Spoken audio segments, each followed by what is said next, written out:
So, hi guys! For today's video, magluto na yung auntie og amo ang ginabaligya.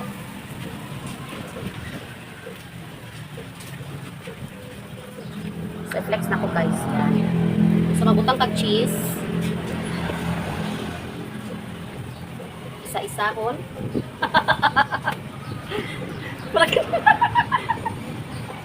Ay, isa-isahon na to butang guys. So, tanan-tanan nga ano guys, butangan na to cheese.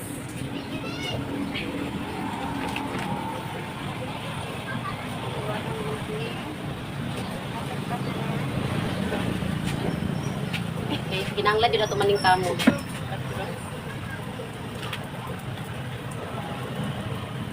Ako lang naman yung isang ina na malaking pangarap sa mga anak. Okay.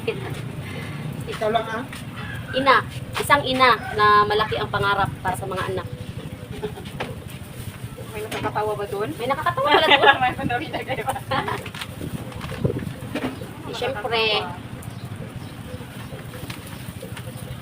kailangan tripling kayod kasi habang lumalaki yung mga anak natin, lumalaki din yung ating gastos.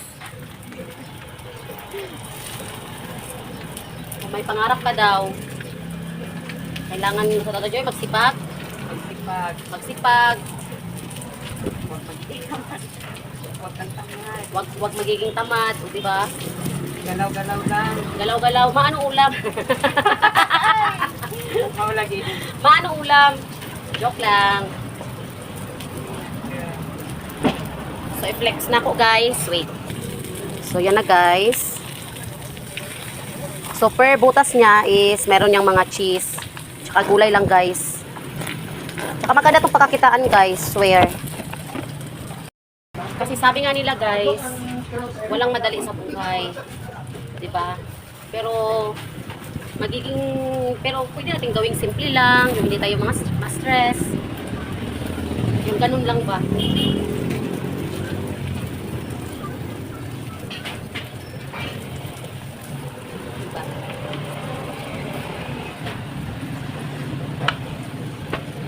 So ito guys, gagawin nating bilog.